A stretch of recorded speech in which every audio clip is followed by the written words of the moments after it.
इस वक्त जो माहौल है अदलिया से मुतल्लिक आप देख रहे हैं पाकिस्तान में कि एक तरफ मुसलसल शिकवा आ रहा है बाज़ अतराफ से कि जो इंसाफ देना चाहिए, जैसे जस्टिस डिस्पेंसेशन होनी चाहिए, वो नहीं हो रही। अदालतें जानती हैं कि मुल्क में क्या हो रहा है, कैसे हो रहा है, कहाँ से हो रहा है, लेकिन बावजूद फ़ैसले उस तरह से नहीं आ पा रहे। दूसरी तरफ अदलिया पर दबाव मज़ीद बढ़ता चला जा रहा है, उनके फ़ैसलों पर अमल दरामद नहीं हो रहा। एक महाज आराई की कैफियत है जिसमें शिद्दत आ रही है। अगर ऐसी सूरत हाल हो तो फिर इसका रास्ता हल की तरफ कैसे जाता है? देखिए, 6 जजों ने खत लिखा जी, तो इससे जाहिर क्या हुआ कि जब सुपीरियर जुडिशरी के जजेस लिखें और 6 मिलकर लिखें तो इस तरह से प्रेशर तो कहीं ना कहीं से है जुडिशरी पे। और जिस तरह से फैसले आते हैं और फिर उस पर जो फैसला पॉपुलरली समझा जाता है कि ये सही फैसला है, उस पर फिर अमल दरामद होने को रोका जाता है को या डिले किया जाता है। अब हमारे सिस्टम में देखिए, मैं तो कानून की जो कानून भी हमारे बने हुए हैं ना, वो भी किसी अपने अंदरूनी किसी मकासद को हासिल करने के लिए ही बनाए गए। जैसे मार्शल लॉ के बाद 58(2) आया, आइन में डाल दिया गया डिक्टेटर ने।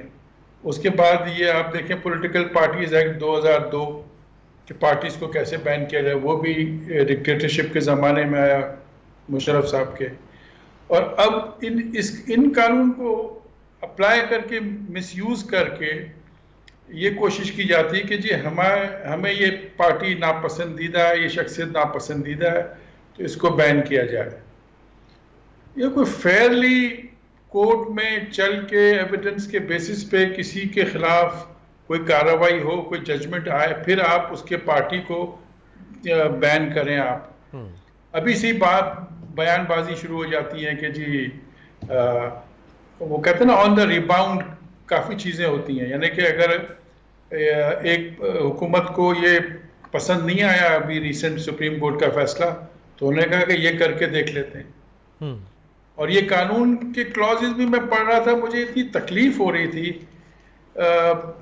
कि ये 2002 का लॉ भी इस तरह से बनाया गया है कि डिक्टेटरशिप को बेनिफिट दिया जाए कि किसी भी पॉलिटिकल पार्टी को के मेंबर को पार्लियामेंट में बैठे हुए को कैसे तोड़ के और कहा जाए कि जी आप या तो डिसएसोसिएट हो जाएं, डिक्लेयर करें, इस पार्टी से हट जाएं, या आप डिस्क्वालीफाई हो जाएंगे।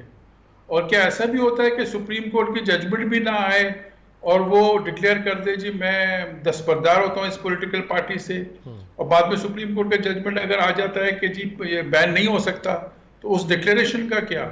सही मकसद यही है कि पहले ही आप मेंबरशिप टूट जाए, मेंबरशिप या तो वो रिजाइन कर जाए, उसके बाय इलेक्शंस हो जाएं, या वो अपने आप को आज़ाद मेंबर के तौर पे या किसी और पार्टी को ज्वाइन करने के लिए कानूनी रास्ता दिया जाए।